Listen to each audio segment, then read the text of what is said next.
எல்லாருக்கும் வணக்கங்க. இந்த பதிவில் நம்ம பார்க்கக்கூடியது ரிஷபராசியில் பிறந்த நண்பர்களுடைய வாழ்க்கையிலையும் வாழ்வாதாரத்திலையும் வரக்கூடிய அக்டோபர் மாதத்தில் இந்த பிரபஞ்சம் எந்த மாதிரியான ஒரு மாற்றங்களை தரப்போகுதுன்றதை பற்றி தானுங்க ஆதாரபூர்வமாக இந்த பதிவில் நம்ம பார்க்க போகிறோம். அக்டோபர் மாதம் 1ஆம் தேதி செவ்வாய்க்கிழமை அதிகாலை பூரம் நட்சத்திரம் 3வது பாதத்தில் சிம்ம ராசியில் மிதுன லக்னத்தில் சுக்கிர திசையில் சனியுடைய புத்தியில் தான் இந்த மாதம் பிறக்கப்படுது. அப்படி பிறக்கப்படக்கூடிய அக்டோபர் மாதம் ரிஷபராசி நண்பர்களுக்கு சாதகமாக அல்லது பாதகமாக? ரிஷப ராசியாதிபதினு சொல்லக்கூடிய சுக்கிர பகவானுடைய பார்வை 12ஆம் தேதியிலிருந்து ரிஷப ராசி மேலே படப்போகுது. இது மிகப்பெரிய ஒரு பிராத்தம், மிகப்பெரிய ஒரு நல்லது. எப்படின்னா, சுக்கிர பகவானுடைய பார்வை நம்ம மேலே பட்டுடுச்சுன்னா நம்ம பஞ்சம் தீர்ந்து போயிடுமா? அப்படி இல்லைங்க. நம்ம ராசியில் இருக்கக்கூடிய ஜென்ம குரு, நம்ம ராசி மேலே குரு போய்கிட்டு இருக்கார். அந்த குரு பகவான் நம்ம ராசியில் அக்டோபர் மாதம் 9ஆம் தேதி வக்ரம் அடைகிறார். அக்டோபர் மாதம் 9ஆம் தேதி குரு வக்ரம் அடைஞ்சி, நம்ம ராசிக்கு பாதகாதிபதி குரு வக்ரம் அடைஞ்சி, நம்ம ராசியாதிபதியோடைய பார்வை குரு மேலேயும், குரு பார்வை நம்ம ராசியாதிபதி மேலே. அது எப்படி சொல்லுவாங்கன்னா, தேவகுருன்னு சொல்லக்கூடிய குரு பகவானுடைய பார்வை அசுரகுருன்னு சொல்லக்கூடிய சுக்கிர பகவான் மேலே படும். ரெண்டு பேருமே பார்வை பரிவர்த்தனை. இதனால் நிறைய குடும்பத்தில் இருக்கக்கூடிய கணவன் மனைவிக்குள்ளே இருக்கிற சங்கடங்கள் சரியாகும். ஊர் உலகத்துக்கு நாங்கள் கணவன் மனைவியாக இருக்கிறேனுங்க, 4 செவத்துக்குள்ளார நீ யாரோ நான் யாரோ இருந்துக்கிட்டு இருக்கிறேனுங்க, மன வாழ்க்கையில் போதுன்ற அளவுக்கு சங்கடங்கள் இருக்குதுங்கன்னு சொல்லிக்கிட்டு இருக்கிற அந்த ரிஷபராசியில் பிறந்த நண்பர்களுக்கு உண்மையிலேயே அற்புதமான தருணமாக இந்த தருணம் இருக்கும். நிறைய நண்பர்களுக்கு இந்த திருமணத்தில் இருக்கிற தடைகள் எல்லாம் இந்த அக்டோபர் மாதத்தில் விலக போகுது. அக்டோபர் 12 தேதிக்கு மேற்கொண்டு நிரந்தரமாக பிரிஞ்சு போன ரிஷபராசியில் பிறந்த ஆணாக இருந்தாலும் சரி, பெண்ணாக இருந்தாலும் சரி, மறுமணத்துக்கு உண்டான ஒரு முயற்சிகள் இந்த தருணத்தில் எடுத்துக்கிடலாம். ஏன்னா திருமண ஸ்தானாதிபதினு சொல்லக்கூடிய செவ்வாய் ரிஷபராசிக்கு 2வது பாவகத்தில் ரிஷபராசியில் இருக்கக்கூடிய குரு பகவானுடைய சாரம் வாங்கியிருப்பார். குரு பகவான் ரிஷபராசிக்கு 7வது பாவகத்தை பார்க்குறார். 7வது பாவகத்தை பார்க்கவும் செய்கிறாரு குரு. 7வது பாவகத்துக்கு அதிபதியுடைய சாரத்திலையும் இருக்கிறாரு குரு. 7வது பாவகத்துக்கு அதிபதி செவ்வாவுக்கு குரு நட்சத்திரமும் கொடுத்துருக்காரு. இது எல்லாமே நமக்கு சாதகமான தருணம், திருமணம் போன்ற சுபகாரியங்கள் செய்துக்கிறதுக்கு. சரி, அதுபோக 2வது பாவகத்தில் நமக்கு செவ்வாய் இருக்கிறார். நிறைய ரிஷபராசி நண்பர்களுக்கு ஒரு வீடு வாசல் வாங்கலாமே, மண்ணு மனம் வாங்கலாமேன்ற ஒரு யோசனைகள் இந்த மாதத்தில் ஏற்படுத்தும். 12ஆம் தேதிக்கு மேலே என்னதான் நம்ம மனக்கோட்டை கட்டினாலும் நம்மளுடைய ஜாதகத்தில் அதுக்கான பிராத்தம் இருந்தால் தான் நம்ம செஞ்சுக்கிட முடியும், இல்லையா? பட்டம் பார்த்து பயிர் செய்யுன்னு சொல்லுவாங்க. 3 மாதம் 6 மாதம் வளரக்கூடிய பயிருக்கே நம்ம பட்டம் பார்க்குறோம். இந்த நாளில் இது விதைச்சாதான் இது விளையும், விளைஞ்சது வீடு வந்து சேரும் அப்படின்னு பெரியவங்க சொல்லுவாங்க. அந்த மாதிரி நம்மளுடைய வாழ்க்கையிலையும் ஒவ்வொரு தருணத்திலையும் இந்த பிரபஞ்சம் ஒவ்வொரு மாதிரியான மாற்றங்கள், வளர்ச்சியை கொடுக்கும். அது எப்படி என்னன்றதை தெரிஞ்சுக்கிட்டு அதன்படி நம்ம வாழ்ந்தாதான் நம்மளுடைய வாழ்வாதாரம் சிறப்பாக இருக்கும். அப்போது ரிஷபராசியில் பிறந்த நண்பர்களுக்கு ராசிக்கு 2வது பாவகத்தில் செவ்வாய் இருக்கிற வரைக்கும் யோகமான ஒரு தருணம். அக்டோபர் மாதம் 1ஆம் தேதியிலிருந்து அக்டோபர் மாதம் 20ஆம் தேதி வரை உங்களுடைய ராசிநாதர் ராசிக்கு 7வது பாவகத்துக்கு அதிபதினு சொல்லக்கூடிய செவ்வாய் 2ல் தான் இருக்கிறாரு. இது நல்ல நேரம். 20 தேதிக்கு மேற்கொண்டு 31ஆம் தேதி வரை திருமணஸ்தானாதிபதி நீட்சம் அடைஞ்சிருவார். அது நமக்கு சாதகமான தருணம் கிடையாது.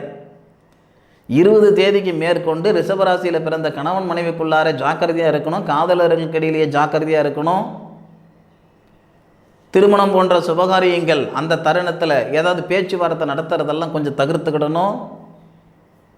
கொஞ்சம் யோசனை பண்ணக்கூடிய தருணமாக அக்டோபர் மாதம் 20லிருந்து அக்டோபர் மாதம் 31ஆம் தேதி வரை கிட்டத்தட்ட ஒரு 11 நாள் கொஞ்சம் ஜாக்கிரதையாக இருக்கக்கூடிய ஒரு தருணமாக இருக்கும். அப்போ அதுக்கு முன்னாடியே நமக்கு பரவாயில்ல அப்படின்னு சொல்லக்கூடிய அளவுக்கு இந்த பிரபஞ்சம் வளர்ச்சி கொடுத்துரும். அது மன வாழ்க்கையிலையாக இருக்கட்டும், மனம் வாங்குறதுலையாக இருக்கட்டும். அதுபோக அக்டோபர் 10ஆம் தேதி என்னன்னா, இந்த ரிஷபராசிக்கு 5வது பாவகத்துக்கு அதிபதி ரிஷபராசிக்கு 6வது பாவகத்துக்கு 5வது பாவகத்துக்கு அதிபதி 6வது பாவகத்துக்கு வராரு. அக்டோபர் மாதம் 10ஆம் தேதி புதன் சுக்கிரனுடைய வீட்டுக்கு வரார். அப்போது 1ஆம் தேதியிலிருந்து 10ஆம் தேதி வரைக்கும் புத்திர வளர்ச்சிக்கு நேரம் நல்லா இருக்குங்க. 10ஆம் தேதியிலிருந்து 31ஆம் தேதி வரை இந்த புத்திர வளர்ச்சிகளுக்காக மருத்துவம், நான் ட்ரீட்மெண்ட் பண்ண போகிறேனுங்க, ட்ரீட்மெண்ட் எடுக்க போகிறேனுங்க அப்படின்னா அந்த புத்திர செல்வத்துக்காக எடுக்கக்கூடிய முயற்சிகள், அதாவது மருத்துவம் இந்த தருணத்தில் கை கொடுக்காது. ரிஷபராசியில் இருக்கக்கூடிய ஆணாக இருந்தாலும் சரி, பெண்ணாக இருந்தாலும் சரி, என் மனைவி சிம்மராசியில் பிறந்திருக்காங்க, நான் ரிஷபராசி தானுங்க, இல்லை நான் ரிஷபராசி, என் கணவர் கன்னிராசியில் பிறந்திருக்காங்க, எப்படி இருந்தாலும் ரிஷபராசியில் பிறந்த அந்த தம்பதிகள் யாராவது ஒருத்தர் அப்படி இருந்தால் கூட புத்திர வளர்ச்சிக்காக நீங்கள் மருத்துவம் எடுத்துக்கிறீங்க அப்படின்னா இந்த தருணம் உங்களுக்கு நிச்சயமாக கை கொடுக்காது. அக்டோபர் மாதம் கரெக்டாக உங்களுக்கு சொல்கிறேனுங்க, 10ஆம் தேதியிலிருந்து அக்டோபர் மாதம் 31ஆம் தேதி வரை கிட்டத்தட்ட ஒரு 21 நாள் உங்களுடைய ராசிக்கு 5வது பாவகத்துக்கு அதிபதி புத்திரஸ்தானாதிபதி 6வது பாவகத்தில் மறைவார். அதுபோக இந்த குரு வக்ரமடைவார். புத்திரஸ்தானாதிபதிக்கு புதனுக்கு புத்திர காரகன் சொல்லக்கூடிய குரு 8வது பாவகத்துக்கு வந்துடுவார். புத்திர காரகன் சொல்லக்கூடிய குருவுக்கு புத்திரஸ்தானாதிபதி 6வது பாவகத்துக்கு வருவார். இதெல்லாம் நிச்சயமாக நல்ல நேரம் கிடையாது. அதன் பிறகு மருத்துவமனை மேலே குறை சொல்கிறதோ, மருத்துவர் மேலே குறை சொல்கிறதோ தயவு செய்து வேண்டாம். நமக்கு இந்த தருணம் புத்திர செல்வம் உருவாகிறதுக்கு உண்டான தருணம் இல்லை. இந்த 21 நாள் அது பார்த்துக்கோங்க. அதன் பிறகு இந்த பூர்வீக சொத்து பிரிக்கிறேனுங்க, பாக பிரிவினை செஞ்சுக்கிறேனுங்க அப்படின்ட்டு இந்த தருணத்தில் 10ஆம் தேதிக்கு மேற்கொண்டு நீங்கள் பேச்சு ஆரம்பிச்சிங்கன்னா ஏன்டா செஞ்சோம், எதுக்குடா செஞ்சோன்ற அளவுக்கு ஆகி போயிடும். அதனால் பூர்வீக சொத்து பாக பிரிவினை செஞ்சுக்கிறதுக்கும் இது நல்ல தருணம் கிடையாது. அதே மாதிரி 20ஆம் தேதிக்கு மேற்கொண்டு 31ஆம் தேதி வரை அண்ணன் தம்பிகளுக்குள்ள கருத்து வேறுபாடு கொடுத்துரும். நாம் ஏன்னா சகோதர ஸ்தானாதிபதினு சொல்லக்கூடிய செவ்வாய் சகோதர ஸ்தானத்தில், சகோதர காரகன் சொல்லக்கூடிய செவ்வாய் சகோதர ஸ்தானத்தில் நீச்சமடைவார். என்ன தம்பி நல்லா இருக்கிறியாப்பா அப்படின்னு நம்ம சொந்த தம்பியை போய் நம்ம கேட்போம். ஏன்னா நான் நல்லா இல்லைன்னா நீ என்ன பண்ண போகிறேன்னு அவன் கேட்பான்.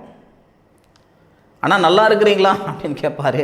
இது தேவையில்லாத ரெண்டாவாதம், தேவையில்லாத பிரச்சனைகள் அண்ணன் தம்பிகளுக்குள்ள ப்ராப்ளம் வரும், அக்கா தங்களுக்குள்ள ப்ராப்ளம் வரும். அதனால் அக்டோபர் 20 தேதியிலிருந்து 31ஆம் தேதி வரை சகோதர ஸ்தானம், சகோதர காரகன் கூட லாங் லைஃப் நீங்கள் ட்ராவல் பண்ணணும்னு நினச்சிங்கன்னா அந்த 11 நாள் கொஞ்சம் சூதானமாக இருங்க. இது உங்களுக்கு நல்லதும் கூட. அதுபோக அக்டோபர் 12ஆம் தேதிக்கு மேற்கொண்டு இந்த ரிஷபராசி நண்பர்களுக்கு இந்த சுக்கிர பகவான் நம்ம ராசிக்கு 7வது பாவகத்துக்கு வரார். நான் முதலியே சொன்னேனுங்க, இந்த திருமணம் அப்படின்ற ஒரு விஷயம் சாதகமாக இருக்கும் அப்படின்னு சொன்னேன். அது உங்களுக்கு ஓகே தானுங்க. 12ஆம் தேதிக்கு மேற்கொண்டு சுக்கிர பகவானுடைய பார்வைப்படுறதுனால ஓகே, நல்லா இருக்கும். அதே மாதிரி அக்டோபர் 17ஆம் தேதி சுபஸ்தானாதிபதினு சொல்லக்கூடிய சூரிய பகவான் அவரும் மறைகிறார். இந்த வாகனம் வாங்கிறது இந்த மாதிரி விஷயங்கள் எல்லாம் இருக்குது அப்படின்னா இந்த ரிஷபராசியில் பிறந்த ஆணாக இருந்தாலும் சரி, பெண்ணாக இருந்தாலும் சரி, வாகனம் வாங்குறதோ, வேலை மாற்றங்கள் பண்ணுறதோ, வெளிநாடு போகிறதோ, இந்த மாதிரி விஷயங்களுக்கு அக்டோபர் 1ஆம் தேதியிலிருந்து அக்டோபர் 17 தேதி வரைக்கும் உங்களுக்கு சூப்பராக இருக்கும். அக்டோபர் 17 தேதிக்கு மேற்கொண்டு 31ஆம் தேதி வரை இடமாற்றங்கள் பண்ணுறதோ, வாகனம் வாங்குறதோ, இந்த மாதிரி வேலைகள் வச்சுக்கக்கூடாது. இடமாற்றங்கள் வேலையில் செஞ்சுக்கிட்டிங்கன்னா ஏன்டா வந்தோம், எதுக்குடா வந்தோன்ற அளவுக்கு ஆகி போயிடும். வாகனம் வாங்கினோம்னா 3 மாதம் 6 மாதம் நிற்காது. அதனால் சிந்தித்து செயல்படுங்க. இது உங்களுக்கு நல்லதும் கூட. எந்தெந்த தருணத்தில் என்ன செய்யலாம், என்ன செய்யக்கூடாதுன்ற விவரம் சொல்லியிருக்கிறேனுங்க. பார்த்து சூதானமாக நடந்துக்கோங்க. அதுபோக 20ஆம் தேதி செவ்வாய் நமக்கு நீச்சமடைவார். அதாவது விரயஸ்தானாதிபதி நீச்சமடைகிறது ஒரு வகையில் நல்லது. ஆனால் திருமணஸ்தானாதிபதி நீச்சமடைகிறார். இந்த திருமணம் போன்ற சுபகாரியங்கள் நான் சொல்கிறது 1ஆம் தேதியிலிருந்தே உங்களுக்கு 20ஆம் தேதி வரைக்கும் நல்லா இருக்கும். அதுவும் 10ஆம் தேதியிலிருந்து இந்த சுக்கிரன் 12ஆம் தேதி மாறுறாரு பாருங்க. அந்த 12 தேதியிலிருந்து அந்த 20 தேதி வரை பல நாள் தடைப்பட்டு இருந்த அந்த திருமணம் கூட இந்த தருணத்தில் கை கொடுக்கும். அந்த திருமணத்தில் இருக்கிற தடைகள் நீங்கும். அதுக்கான நேர காலங்களும் வருது. ஆனால் அந்த 20 தேதிக்கு மேற்கொண்டு 31ஆம் தேதி வரை இந்த செவ்வாய் நீச்ச நிலையில் இருக்கக்கூடிய தருணத்தில் கொஞ்சம் தள்ளி போடுங்க. அதன் பிறகு அக்டோபர் 31க்கு மேலே நவம்பர் மாதத்தில் வேணும்னா இந்த திருமண பேச்சுவார்த்தைகள் வச்சுக்கோங்க. மற்றபடி ரிஷபராசி நண்பர்களுக்கு இது சாதகமான ஒரு தருணமாக அமையும். அதில் மாற்று கருத்து கிடையாது. என்ன செய்யலாம் என்ன செய்யக்கூடாது என்ற விவரம் சொல்லியிருக்கிறேனுங்க. பார்த்து சூதானமாக இருங்க.